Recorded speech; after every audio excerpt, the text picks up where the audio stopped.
Halo semuanya, ketemu lagi dengan saya di praktikum komunikasi data ini ya. Kali ini kita akan membahas simulasi UART atau USART gitu ya. Universal Synchronous and Asynchronous Serial Receiver and Transmitter. Kita akan simulasikan dengan Proteus seperti biasa ya, pakai Proteus, boleh Proteus 7 atau Proteus 8. Nah, langsung saja kita ke alat dan bahan. Untuk penjelasannya saya rasa di teori ini sudah saya singgung ya tentang UART ini. Nah, seperti biasa alat dan bahan kita butuh CVAVR ya, CVAVR dan Proteus. Ya, Proteusnya biasa pakai ATmega 32, button dan LCD.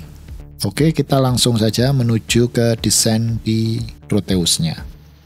Oke, ini Proteusnya, kemudian alat dan bahan. Kita pilih ATmega seperti biasa ya, ATmega 32.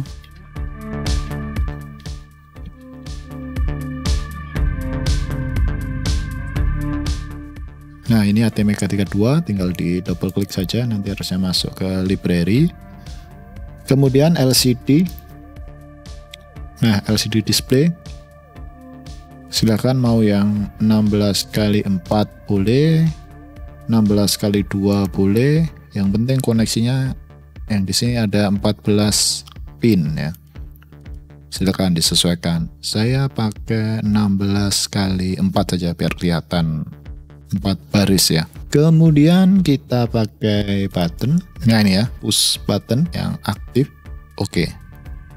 Nah, itu tadi kebutuhan device-nya. Rangkaiannya kurang lebih seperti ini. Nah, kurang lebih rangkaiannya seperti ini ya. Jadi cukup sederhana, kita hanya pakai button dan LCD untuk display saja. Jadi kita akan mensimulasikan sebuah komunikasi UART ya, UART. Nah, kemudian yang akan kita gunakan untuk UART yaitu adalah RX dan TX di sini ya, di pin D0 dan pin D1. Nah, di situ ya, di PD0 dan PD1 itu ada RX dan TX. Nah, harusnya sudah saya jelaskan di perkuliahan teori apa itu RX, apa itu TX. Jadi nanti yang digunakan sebagai komunikasi serial UART itu di sini. Nah, yang percobaan kita kali ini kita akan membaca TX-nya atau transfernya ya, pembacaan di sini. Membacanya bagaimana? Kalau di praktik langsung secara fisik itu kita butuh namanya osiloskop. Ya, tapi di sini sebenarnya ada sih osiloskop, tapi nanti akan terlalu teknis banget. Tapi kita pakai namanya terminal di bagian instrumen, kemudian kita pakai virtual terminal. Nanti untuk mengecek seperti apa data yang ditransferkan. Di sini ada TX, kita masukkan ke RX. Nah, ini nanti akan dibaca data UART serial dari si ATmega ini. Nah, sebelum menggunakannya, kita menuju ke CVAVR terlebih dahulu untuk coding ATmega-nya. Nah, ini kita ke CVAVR ya. Seperti biasa, kita pilih New Project. Yes, pilih yang atas. Akan muncul jendela seperti ini. Kemudian chipnya tetap ATmega 32. Kemudian kita enable USART atau USART inilah ya. Kita enable receiver dan transmitter. Baud rate kita setting 9600. Dan jangan lupa kita juga gunakan alphanumeric LCD tadi. Kita enable 16 line ya, pakai port C tadi. Nah, ini ya, menggunakan port C semuanya. Kalau sudah, kita generate program, save and exit. Save UART gitu aja atau USART. Nah, seperti ini.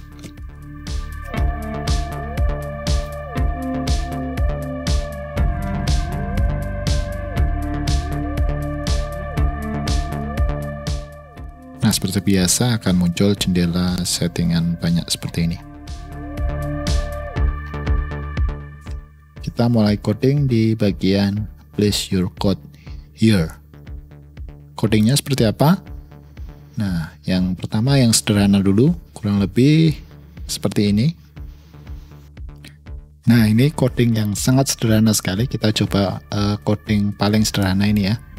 Jadi jika kita mengetikkan di keyboard itu M, ya nanti akan muncul karakter Z besar. Nah, mari kita coba kembali ke Proteusnya ya. Ini di compile dulu, build all project di sini ya. Nanti kalau sudah di-compile, kita menuju ke CVAVR. Seperti biasa, kita inputkan dulu filenya. Ya, kita inputkan, kita double klik di sini, kemudian kita pilih programnya. Tadi saya pakai usart.hex ini ya, pilih .hex. Ya, tadi masuk ke CVAVR, debug, exe, kemudian usart.hex seperti biasa. Nah, kemudian kita pilih CK Cell Views. Ini perlu disetting ya. Kita pakai external clock. Kita set seperti settingan clock awal tadi, yaitu 12 juta hertz atau 12 megahertz. Nah, oke. Itu aja yang di setting. Kita klik OK. Kemudian kita play. Ini masih belum dipakai ya, button sama LCD-nya. Dipakai, di play. Nanti akan muncul virtual terminal seperti ini. Jangan lupa nanti di TX-nya terhubung ke RX, kemudian RX-nya terhubung ke TX ya. Jadi TX dari ATmega terhubung ke read-nya di virtual terminal, dan juga sebaliknya. Nah, perintah tadi kalau kita tekan M di keyboard, ini saya tekan M kecil ya, keluarnya huruf Z di terminal. Tekan M lagi, keluarnya huruf Z. Coba saya buka keyboard sini ya. Ini ya keyboardnya. Kalau saya tekan M di virtual terminal, harusnya muncul Z seperti perintah coding tadi. Jadi kalau M, nah keluar Z seperti itu. Nah, itu perintah sangat sederhana ya. Pengiriman transfer data sangat sederhana, yaitu ketika dia membaca huruf M, maka akan keluar huruf Z di sini. Nah, ini bisa dimodifikasi sedemikian rupa di codingnya. Kemudian kita coba kalau memanfaatkan buttonnya gitu ya. Buttonnya seperti apa? Kita coba otak-atik codingnya lagi ke CVAVR. Kita ubah seperti ini mungkin. Jika kita tekan pin A, maka menampilkan huruf Z. Ini biar enak, saya taruh sini saja. Nah, seperti ini ya. Jika kita tekan pin A, maka akan keluar huruf Z. Kita coba play di sini. Ya, kita tekan pin A. Nah, keluar huruf Z. Ya, karena ini nggak ada settingan ya, pucar terus ya. Hanya tadi tertekan aja satu, maka keluar huruf Z. Terus menerus ya. Stop saja. Kemudian kita coba perintah lain seperti ini, mungkin kita tambahkan ya.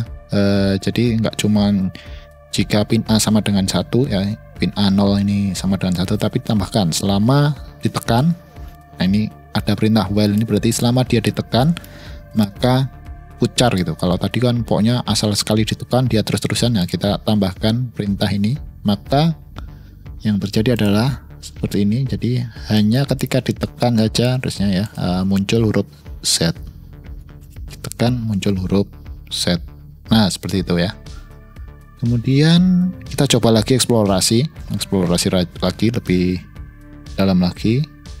Kalau codingnya kita ubah seperti ini. Nah, kita ubah seperti ini ya. Jika pin A ditekan, maka printf atau ngetik halo semuanya, yaitu atau hello world, yang biasanya coding pertama kali adalah hello world, hello semuanya. Nah, apa yang terjadi? Coba kita play ya, stop and play, langsung play. Biasanya ini tekan dulu, nah, kita tekan, nah halo semuanya, kita tekan halo semuanya. Jadi kalau tadi pakai karakter saja, kalau ini bisa teks ya. Tadi hanya satu karakter, ini ternyata kita juga bisa mengirimkan teks lewat transfer data ini.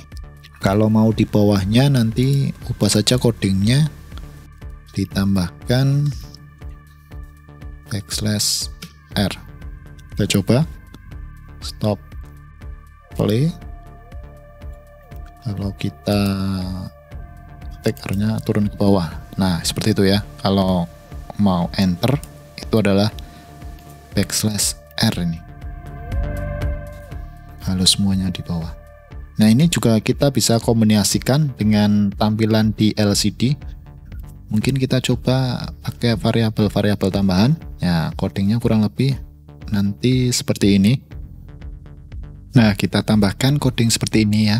Hanya mungkin cukup panjang, ini hanya hiasan saja. Kirim data usart, enter, kemudian printf, tekan tombol untuk mengirim data. Nah, kemudian kita tambahkan variabel pencet ini ya.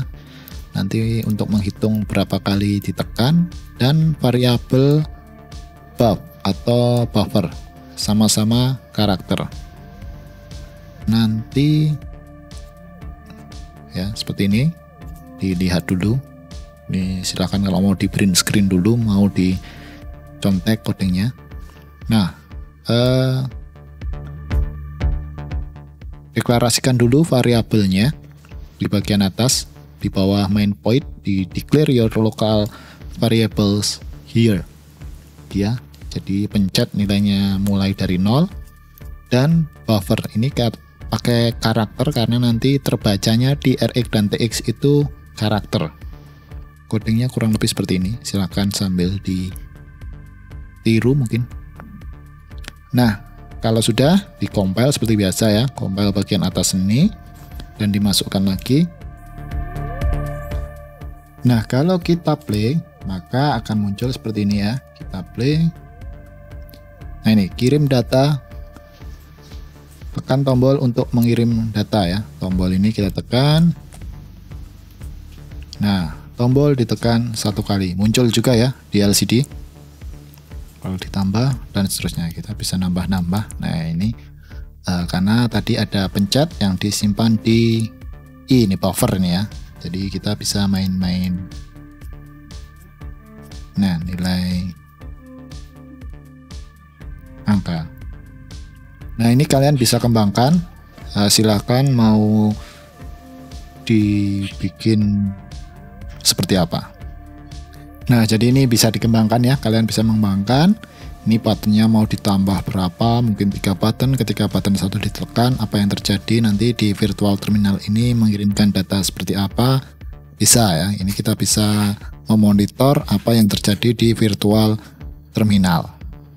Kemudian komunikasi serial UART ini atau USART ini ya, itu bisa antar 2 microcontroller sekaligus. Caranya bagaimana? Nah, kita butuh 2 microcontroller untuk merangkai. Jadi kita bikin rangkaian. Rangkaiannya kurang lebih seperti ini. Nah, ini untuk komunikasi UART dengan 2 ATmega. Jadi kalau diperhatikan di sini ya, ini ada 2 ATmega. ATmega 1 nanti masuk ke ATmega 2 dan sebaliknya. ATmega 2 masuk ke ATmega 1. Di mana RX nanti masuk ke TX. Ini kabelnya saya ganti warna merah biar mudah dipahami. Kemudian TX masuk ke RX satunya. Ya, kabelnya saya ganti warna biru. Mengganti kabel tinggal klik kanan, edit wire style. Nah, kemudian warnanya bisa diganti.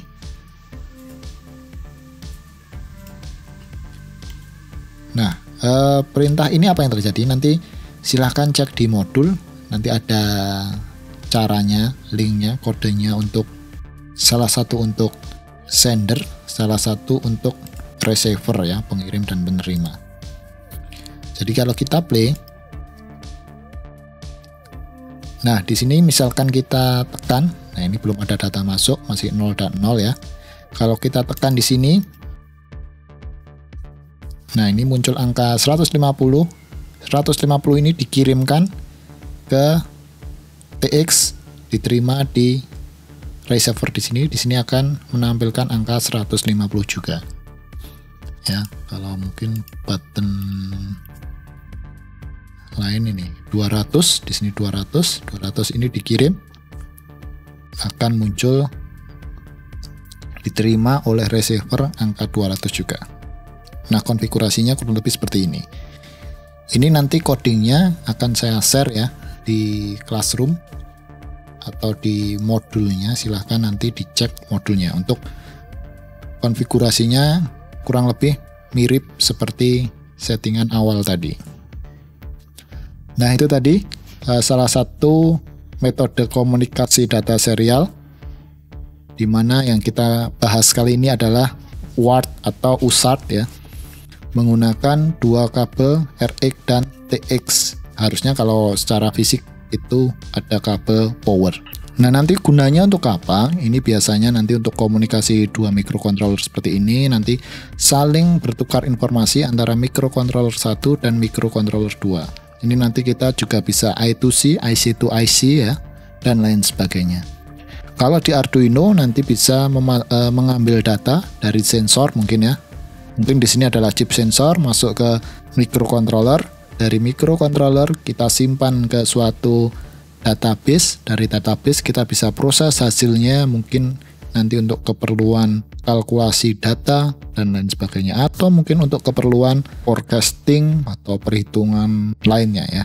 Baik, demikian praktikum kita ya tentang UART atau USART. Semoga bisa dipahami ya. Dari ini ada erat hubungannya dengan kuliah teori kita di komunikasi serial. Semoga bisa dipahami. Selamat belajar. Terima kasih.